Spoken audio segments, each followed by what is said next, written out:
स्वागत है आपका गुरुत्वाकर्षण चैप्टर जो आपको पढ़ा रहे थे उसमें अगले पार्ट में। ठीक है, पार्ट सेकंड है। वहां तक मैंने आपसे चर्चा की थी विशेषताओं के बारे में। किसके जो विशेषताएं आपको बताई थी, सार्वत्रिक गुरुत्वाकर्षण और ये ये गुरुत्वाकर्षण के नियम था, इनके विशेषताएं क्या है, कैसे कार्य करता है, ये सब चीजें आपसे बात हुई थी। आशा है कि आपको समझ में आया होगा। अगर नहीं समझ में आया तो एक बार स्पीड थोड़ा बढ़ा के इसके बाद आप देख सकते हैं, दोबारा से चीज़ें समझ में आ जाएंगी। मैं आशा करता हूँ कि आप लोगों ने उस चीज़ों को देखा होगा और समझा होगा। चलते हैं आगे। अब उसी के जरिए उसी को आगे कंटिन्यू करते गए। एक आता है, बहुत मोस्ट पॉइंट है क्योंकि इसी से यहीं से सारा खेल शुरू होता है। कह रहा मुक्त रूप से गिरना। ठीक है, फ्री फॉल। फ्री फॉल का मतलब है मुक्त रूप से गिरना। एक तो समझिए, जैसे मान लीजिए आप हैं, छुट्टी हुई, आप क्लास आपकी छुट्टी और नीचे जा रहे हैं, पीछे से कोई धक्का दे दिया, तो जब धक्का दे रहा होता है तो क्या वो फ्री फॉल होगा? नहीं। फ्री का मतलब स्वतंत्र। आप स्वतंत्र नहीं थे उस समय, आपको किसी ने धक्का दिया और आप जाके गिर गए। एक होता है कि हम जा रहे हैं अचानक से और पैर फिसला या कुछ ऐसा हुआ और हम गिर गए, तो हो गया फ्री फॉल। फ्री फॉल का मतलब होता है कि कोई बाह्य बल नहीं लगा। एक तो होता है बॉल को पकड़े और झटके से फेंक रहे हैं, जैसे क्या होता है बॉलर ऐसे करेगा और धड़ाक से ऐसे फेंकता है, तो एक तो ये तरीका हो गया। और एक होता है, अब छत पे एक ऐसे बॉल पकड़े हुए हैं, समझिए था बॉल को पकड़े हुए हैं। अब देखिए, एक तो मैं ऐसे फेंक रहा हूं, ठीक है, और एक क्या कर रहा हूं, ऐसे ड्रॉप कर रहा हूं। दोनों ड्रॉप करने की चीजें क्या है? दोनों में ड्रॉप करने में अंतर है। क्या अंतर है? एक तो मैं जब ड्रॉप कर रहा हूं तो एक पे मैंने फोर्स अप्लाई किया, जिसके वजह से वो जाकर बॉडी जो भी होगी वो नीचे गिरी, और एक पे क्या किया मैंने, फ्री फॉल, उसको फ्री छोड़ दिया। उसको फ्री छोड़ने के बाद वो क्या होगी, जमीन पर गिरी। यही बात इसको समझाने के लिए आगे जो बात बताएंगे, फ्री फॉल मोशन, ठीक है, कि कैसे कैसे चीजें क्या हुई। हाँ, तो अब हम बात कर रहे थे आपसे फ्री फॉल मोशन की। फ्री फॉल अब समझिए क्या है, परिभाषा पहले समझ लेते हैं। मैंने फ्री फॉल के बारे में समझा दिया, लेकिन अब उसकी परिभाषा को समझ लेना, क्योंकि चीज़ें आपके दिमाग में सेट हो गई, बट उसके परिभाषा में अगर आपको लिखना हो तो कैसे लिखेंगे? जब कोई वस्तु गुरुत्व के प्रभाव में, गुरुत्व का मतलब ये अर्थ है, ठीक है, और जब इस पे कोई गिरती है तो अर्थ का प्रभाव बना रहता है, क्योंकि वो किसी चीजों को क्या करता है, खींचता है। गुरुत्व के प्रभाव में मुक्त रूप से गिरना इस प्रकार गिरती है कि इस पर कोई अन्य बल कार्य नहीं कर रहा होता। मतलब समझ रहे हैं? बल क्या, मैंने आराम से इसको ड्रॉप किया, इस पर कोई मैंने फोर्स नहीं अप्लाई किया, तो क्या करा, अन्य बल कार्य नहीं करता है, तो पृथ्वी की ओर गति करती है। किधर की ओर गति करती है? पृथ्वी की ओर। इसे मुक्त रूप से गिरना कहते हैं। अब कहेंगे सर पृथ्वी की ओर, अब समझिए, मैं मान लीजिए ये है, तो एक तो तरीका हो गया, मैं ऐसे फेंकूं, गिरेगा तब भी पृथ्वी पर, लेकिन इसकी डायरेक्शन क्या हो जाएगी, चेंज हो जाएगी। क्योंकि मैं फेंक रहा हूं तो ये जाके परवलयाकार पथ बनाएगा, ठीक है, प्रोजेक्टाइल, लेकिन वो ऐसे वो चीजें नहीं हो पाएंगी। तो अब ये जब फ्री की बात जब भी आएगी तो उसका मतलब है कि हम कुछ नहीं, बस ऐसे इसको छोड़ देंगे। हो गया? तो कह रहा है इसे क्या कहते हैं, मुक्त रूप से गिरना कहते हैं। अब इसके बाद एक गैलीलियो महोदय थे, उन्होंने कहा, क्या कहा कि अगर मैं कोई चीजें, दो चीजें हैं, मान लीजिए उन्होंने एग्जांपल लिया, कहा मैं एक किलो का गोला, उसको मैं ड्रॉप कर रहा हूं, एक मैं पेपर को ड्रॉप कर रहा हूं, तो अर्थ पे पहले कौन पहुंचेगा? गोला। पेपर देर में पहुंचेगा, कुछ माइन्यूट अंतर होगा, पेपर देर में पहुंचेगा। जबकि फ्री फॉल मोशन में कहा गया कि अगर हम दोनों चीजों को छोड़ेंगे तो उस पर कोई इफेक्ट नहीं होता है, इसका, उसके वेट का कोई इफेक्ट नहीं होता है, नहीं द्रव्यमान का उस पर कोई प्रभाव नहीं होता है। ग्रेविटेशनल फोर्स में जब अभी आपको कराएंगे तो वहां पे G इक्वल टू ये वाला फार्मूला कराएंगे, G equal to G capital M, sorry हाँ, ये कराएंगे, तब आपको बताएंगे कि आप देखेंगे, ठीक है, कि यहाँ पे जो स्मॉल g के है, तो यहाँ पे जो अर्थ होती है उसके बॉडी का ये GM, मतलब जो अर्थ है उसके वेट का पड़ता है, लेकिन यहाँ पे बॉडी जो होती उसके, क्योंकि बॉडी का मैंने क्या बताया था, स्मॉल एम, इसका प्रभाव पड़ता है, लेकिन ये यहाँ कहीं सूत्र में होता नहीं है, ठीक है। इसलिए क्या होता है, इसलिए इस पे कहेंगे कि कोई बॉडी जो है जब ड्रॉप हो रही होती नीचे तो उस पर कोई द्रव्यमान का कोई रोल नहीं होता है।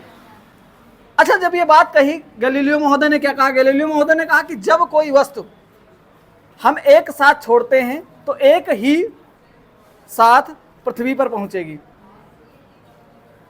लेकिन जब इन्होंने ये बात बताई तो लोग आश्चर्यचकित हो गए, कहा ठीक है। तो लोगों ने प्रैक्टिकल करना शुरू किया, क्योंकि भैया जब आप कोई चीज़ खोज रहे होते हैं, जब आप आगे की ओर बढ़ रहे होते हैं तो पीछे टांग खींचने वाले होते हैं। कुछ नहीं हुआ। गैलीलियो महोदय ने बताया तो गैलीलियो महोदय ने पूरा उनका स्पेसिफिक जो चीज़, जितना चीज़ें पढ़ाई थी, उन चीज़ बताई थी, उन चीज़ों को नहीं देखा गया। उन्होंने कहा कि दोनों वस्तुओं को छोड़ेंगे, एक साथ पृथ्वी पर पहुंचेंगी। तो उन्होंने उदाहरण दिया था कि हम एक पेपर लेंगे, क्या लेंगे, पेपर, और एक लेंगे एक गोला, गोला लोहे का ले लेंगे। जब इसको गिराएंगे तो ये उन्होंने बताया था कि एक साथ पृथ्वी पर पहुंचेगा। तो पहुंचेगा कब? उन्होंने एक शर्त रखी थी कि क्या होना चाहिए, निर्वात। क्या होना चाहिए, निर्वात, तब पहुंचेंगी। तो जब उनको एक्शन लिया, मतलब उन लोगों ने पूछा कि हम गिरा के चेक किए हैं, पेपर बाद में पहुंचता है, गोला पहले पहुंच जाता है, मतलब पृथ्वी पर गोला पहले आके गिरता है, पेपर बाद में गिरता है। कहा तो तब तो आप गलत हो गए। तो उन्होंने, गैलीलियो महोदय ने कहा नहीं, हमने यहाँ किसकी बात की थी, निर्वात की। निर्वात का मतलब होता है वहां एयर ना हो, हवा ना हो। भैया जब आप पेपर को छोड़ेंगे तो हवा है, पेपर होता है हल्का, तो हवा रोकने की कोशिश करेगी, नहीं करेगी। तो भैया ऑब्वियसली बिल्कुल क्लियर है कि पेपर क्या होगा, धीरे धीरे आएगा, और उसका वेट भले ही, लेकिन गोला क्या, गोले में एक तो भार है, लेकिन उसके वजह से क्या होता है, उसमें एयर का वेरिएशन कम होगा, मतलब एयर जो होगी, हवा जो होगी, उसको कम रोक पाएगी। इसलिए वो क्या होगा, वो बॉडी सबसे पहले आकर पृथ्वी पर गिर जाती है। जब इन चीज़ों को क्लासिफाई किया गया तो कहा गया ये असलियत चीज़ें हैं, ओरिजिनल चीज़ें ये हैं कि जब निर्वात में हम कोई दो चीज़ें फेंक, मतलब नीचे गिराएंगे, फ्री फॉल करेंगे, तो क्या होंगी, एक साथ ऑन टाइम पे क्या पहुंचेंगी, दोनों जो बॉडी होंगी, दोनों वस्तुएं होंगी, एक साथ पहुंचेंगी। समझ में आ गया? अब यहाँ निर्वात, अब अगर हम ऐसे ही छोड़ देते हैं तो पेपर थोड़ा लेट में पहुंचेगा, और क्या होगा, आपका जो गोला होगा वो पहले पहुंच जाएगा। समझ में आ गया होगा, फ्री फॉल समझ में आ गया। अब इसके बाद आपसे हम बात कर लेंगे संबंध, किसमें, जी और कैपिटल जी। ये कैपिटल जी इसको बोलते हैं सार्वत्रिक गुरुत्वाकर्षण नियतांक। ये क्या होता है, गुरुत्वीय त्वरण। क्या होता है, त्वरण। तो अगली हेडिंग आपकी रहेगी, क्या रहेगी अगली हेडिंग, अगली हेडिंग रहेगी आपका गुरुत्वीय त्वरण में और सार्वत्रिक नियतांक में संबंध।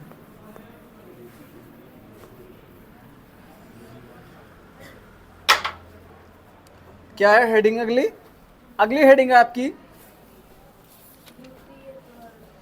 गुरुत्वीय त्वरण के लिए सूत्र। गुरुत्वीय त्वरण के लिए सूत्र, गुरुत्वीय त्वरण के लिए सूत्र, गुरुत्वीय त्वरण के लिए सूत्र। अब इसको ध्यान में आप रखेंगे, कैसे ध्यान में रखेंगे, ठीक है, कि ये दोनों चीजें यहां जब भी बात आएगी तो ये ध्यान रखिएगा, इसको बोलेंगे गुरुत्वीय त्वरण और इसको बोलेंगे कैपिटल जी को सार्वत्रिक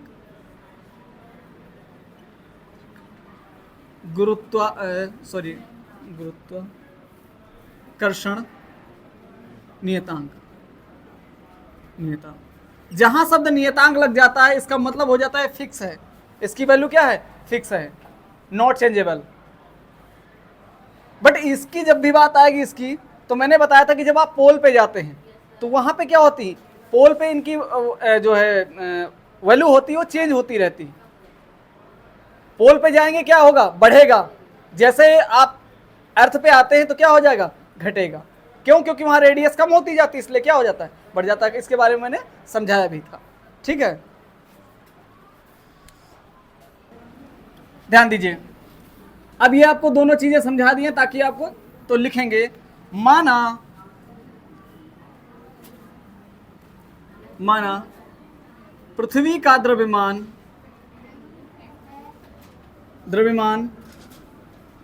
m है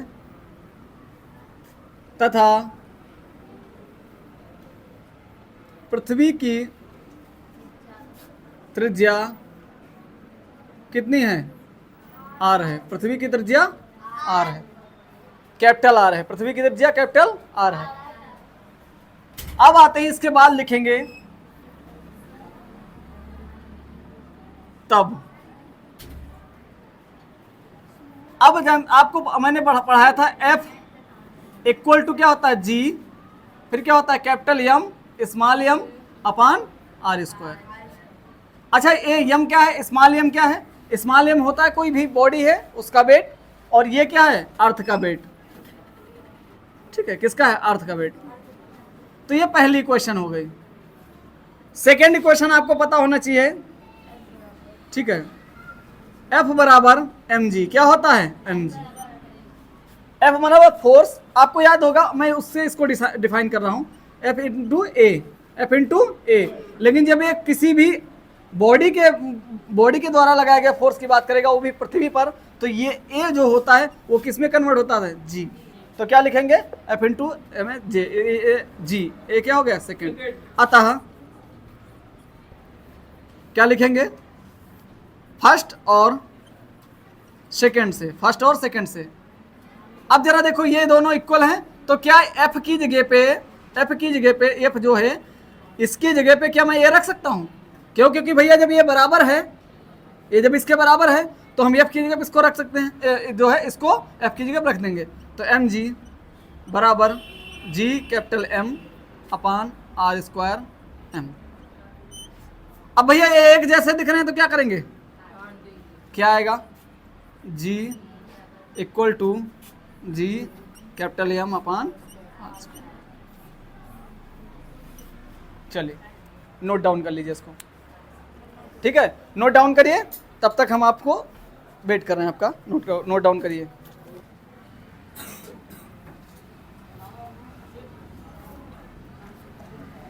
रुक जाइएगा, चलिए लिखेंगे। देखिए नोट का मतलब होता है, मैंने इसलिए लिखा रहा हूं, अब आपने जैसे ही फार्मूला देखा, फार्मूला क्या देखा, जी बराबर G capital M upon R square, तो क्या लिखेंगे यहाँ पे, इसलिए आर स्क्वायर था, सॉरी आर स्क्वायर था, तो यहां लिखेंगे ध्यान रहे मुक्त रूप से गिरते हुए पिंड पर गुरुत्वीय त्वरण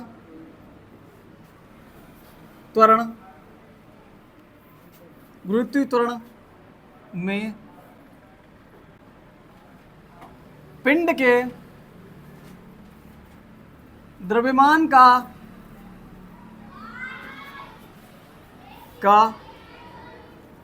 कोई अस्तित्व नहीं होता है, ठीक। अब आपको पता है कि मैंने बात समझा ही दिया, क्योंकि वहां जब स्मॉल एम आया नहीं, इसका मतलब जब जो हाई ही नहीं तो उसका क्या अस्तित्व है, ठीक है। चलिए अब एक नोट और लिख लीजिए,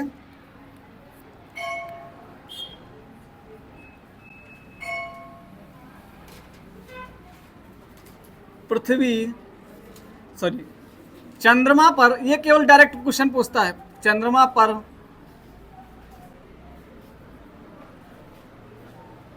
गुरुत्वीय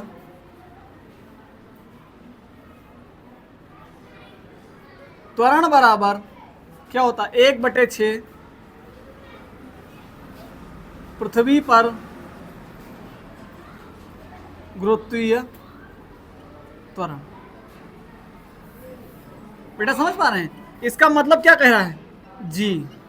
अब यहाँ पे चंद्रमा इसलिए लिख देंगे, यहाँ नीचे लिख देंगे मून, क्या लिख देंगे मून, और यहाँ क्या लिख देंगे 1/6, फिर लिख देंगे यहाँ क्या लिख देंगे जी, वो भी क्या होगा अर्थ,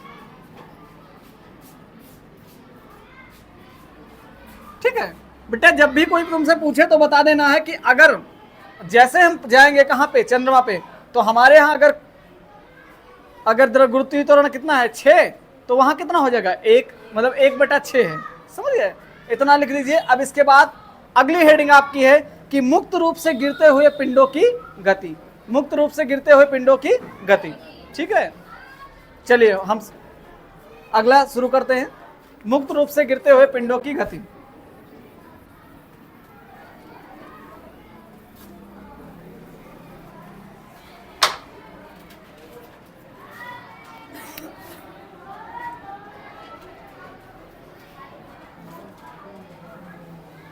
मुक्त रूप से गिरते हुए पिंड के लिए गति के समीकरण। ठीक है, अब चलिए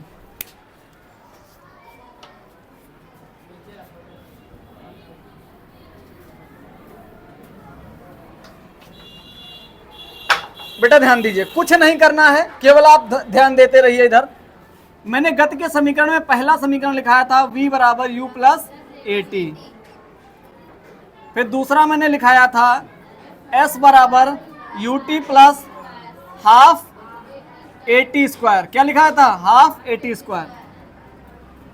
ठीक है, फिर मैंने लिखाया था v स्क्वायर बराबर यू स्क्वायर प्लस 2as। क्या लिखा था? 2as।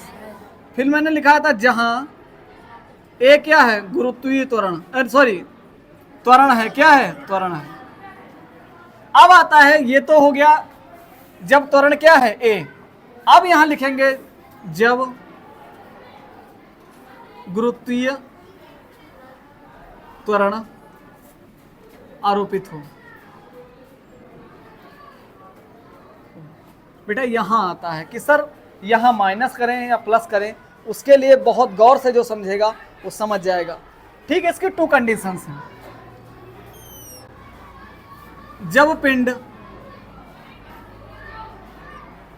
पिंड ऊपर की ओर जा रहा हो, ऊपर की ओर जा रहा हो, यहां क्या लिखेंगे? जब पिंड, सॉरी यही रखिए। ठीक है, अब जरा देखिए, हमको बताइए भैया, अगर कोई चीज यहां से गिर रही है तो जब नीचे की ओर आ रही होगी तो यहां स्पीड अगर उसकी 10 है तो यहां आएगी तो 20 होगी, यहां आएगी तो 30 होगी, यहां आएगी तो 40 होगी। कोई तो है जो इसकी स्पीड को बढ़ा रहा है, बट जब बढ़ाता है तो इसका मतलब कोई चीज क्या हो रही है? प्लस की। क्या हो रही है? प्लस की। तो बेटा आपका सीधे क्या हो जाएगा इसका? v बराबर, अब जहां a है तो यहां क्या लिखेंगे? एक को किससे बदल देंगे? g से बदलो, तो v बराबर u प्लस जी टी। क्या हो जाएगा? G T. फिर s बराबर U T plus half G T square. फिर v स्क्वायर बराबर u स्क्वायर प्लस 2gs। ठीक, समझ में आ गया? ये क्या हो गया? जब गुरुत्वीय त्वरण आरोपित हो, तो जब ये कब लग रहा है? जब कोई पिंड क्या है? नीचे की ओर आ रहा है। अब मान लेते हैं हम कोई चीज अगर ऊपर की ओर फेंक रहे हैं, तब इनकी समीकरण क्या हो जाएंगे? तो बेटा अब आपको पता है भैया, जब मान लेते हैं यहां से हमने बहुत 30 से फेंका, तो ऊपर जाएगी क्या हो जाएगी? 20। फिर ऊपर जाएगी तो 10। फिर ऊपर जाएगी तो एक स्थिति आएगी जहां पे 0 होकर ये वापस आएगी। आएगी नहीं आएगी? अगर ऐसा ना होता तो जब हम कोई चीज फेंकते हैं ऊपर तो बैक टू पवेलियन चली जाए, बिल्कुल ऐसा नहीं है। पिंड जाता है, लेकिन वो आपको आगे पढ़ा जाएगा, उसको बोलते हैं पलायन वेग। वो यहाँ नहीं है सिलेबस में। सिलेबस में होता तो बताते। तो अब क्या है, ये सीधे सीधे कह रहा है कि जी किस चीज का है? माइनस का आरोपित हो रहा है।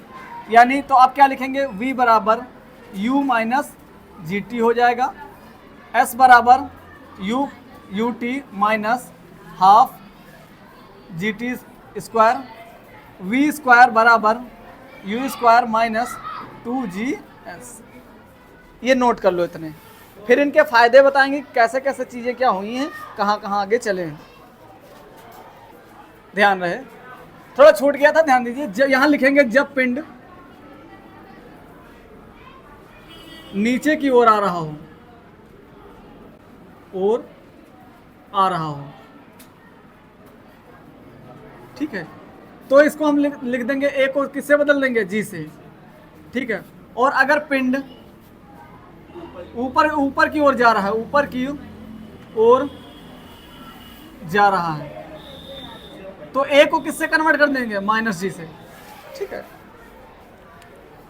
बेटा एक क्वेश्चन आया, यूपीपीसीएस ने पूछा था, ठीक है, उत्तर प्रदेश लोक सेवा चयन आयोग ने पूछा, और मैंने शायद एसआई कांस्टेबल में भी देखा या कोई और एग्जाम था, मैंने देखा था, याद नहीं आ रहा एग्जैक्ट। तो वहां पूछा गया कि बताइए कोई लिफ्ट जा रही है ऊपर की ओर, और अचानक से डोरी टूटती है,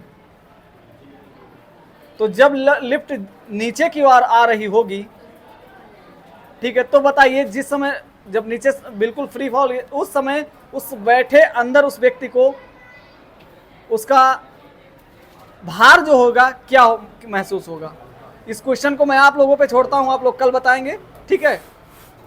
इसको आपको यही छोड़ते हैं, ये क्वेश्चन आप कल बताएंगे। अभी इसके बाद एक न्यूमेरिकल कराएंगे, ठीक है।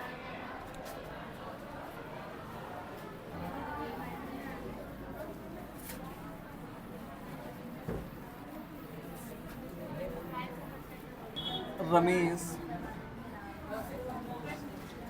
का द्रव्यमान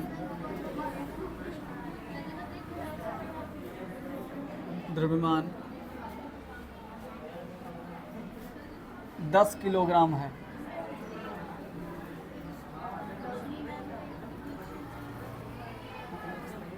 हाँ 10 किलोग्राम है। तब उसका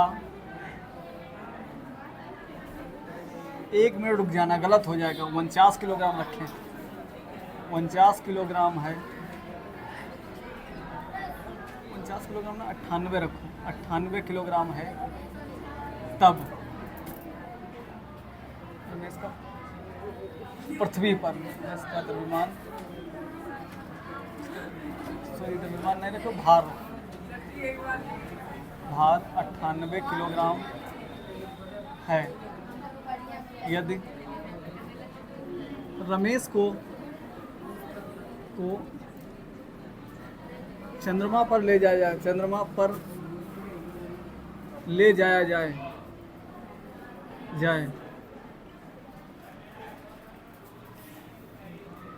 तब भार की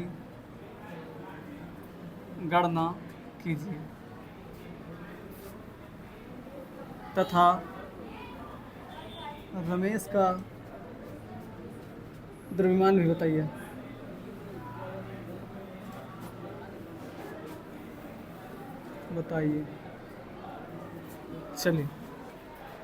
चलिए मैंने क्वेश्चन लिखाया है। एक हमारे मित्र हैं रमेश, वो एकदम खा पी के एकदम, अब उनका द्रव्यमान, उनका जो भार जानते हो, जब वो पृथ्वी पर चलते हैं तो दबाते चलते हैं, उनका द्रव्यमान लगभग 1 कुंटल में कितना कम है, 2 किलो, यानी कि 98 किलोग्राम है। अब रमेश को एक दिन हम लोगों ने कहा भैया ट्रिप पे चलते हैं, तो रमेश ने कहा कहाँ चलोगे भाई, तो हमने कहा हम तो चंद्रमा जा रहे हैं।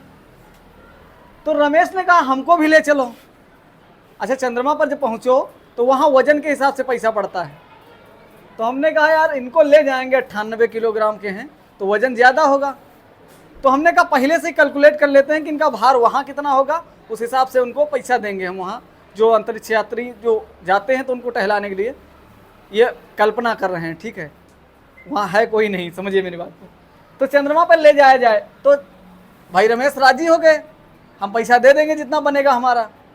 अब ले गए तो कह रहा तब जाया जाए, तब भार की गणना कीजिए। कहाँ पर करना है, चंद्रमा पर, ध्यान दीजिए। तब चंद्रमा पर ले जाए तब चंद्रमा पर चंद्रमा पर, तब चंद्रमा पर क्या करना है, भार की गणना करनी है, किसकी, रमेश की। रमेश का जो भार है उसकी गणना करें तथा रमेश के द्रव्यमान भी बताना है कि रमेश का द्रव्यमान कितना होगा। मैंने बताया था कि द्रव्यमान एक ऐसी चीज होती है, आप पूरे यूनिवर्स में चले जाइए चेंज नहीं होगा, भार बदलेगा, क्योंकि भार में जी लगता है। कैसे भी बताएंगे। आपको याद होगा कि F बराबर होता है ma, क्या होता है, ma होता है। लेकिन जब हम पृथ्वी पर होते हैं, जब पृथ्वी पर हैं तो क्या होता है, F बराबर, तो a किसमें बदल जाता है, g में, तो क्या हो जाता है mg, क्या हो जाता है mg हो गया। अब चलते हैं, अब यहां लिखेंगे F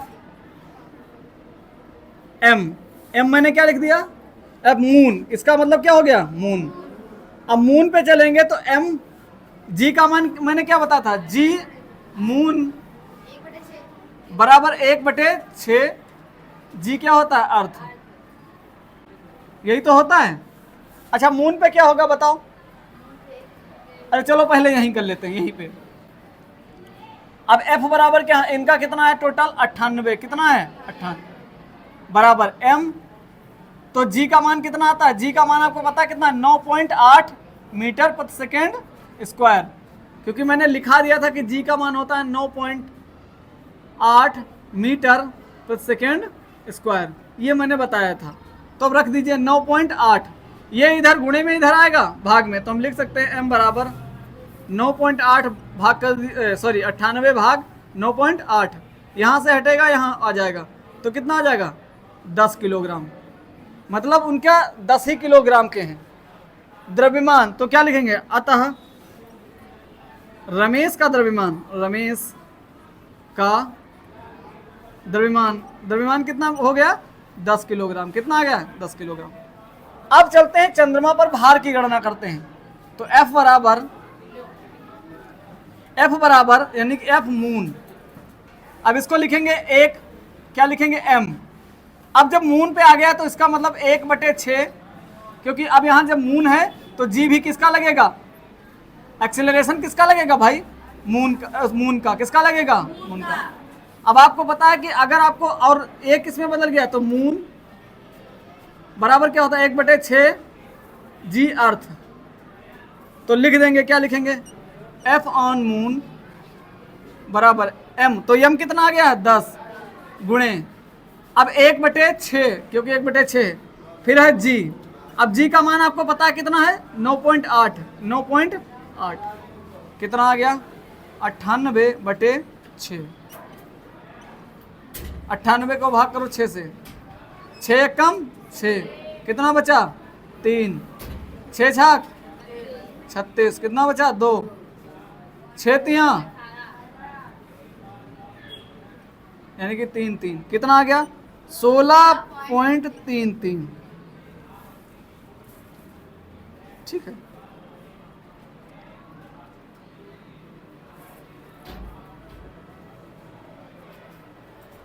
भैया ये आप समझ लेंगे। अब इस ये इनका इतना आ गया, ठीक है। अब यहाँ लिख देंगे, न्यूटन नहीं लिखेंगे, यहाँ लिख दो सीधे जितना आया है 16.33 किलोग्राम वहाँ होंगे, ठीक है। हालांकि यहाँ न्यूटन भी लिख सकते हैं, कोई उसे नहीं है। चलिए नोट कर लीजिए। चाहते तो हम यहीं इसको कन्वर्ट कर सकते थे, क्योंकि जी की जगह क्या कर देते, जी मून पर कर देते तो 1/6 हो जाता, लेकिन हमने इसको तरीके से किया है। क्यों? क्योंकि हमको द्रव्यमान भी पूछ रहा था, इसलिए मैंने किया है। चलिए आज हम इस क्लास को यहीं पे छोड़ते हैं, मिलते हैं आपको कल नेक्स्ट क्लास में। Have a nice day, thank you class, ठीक है।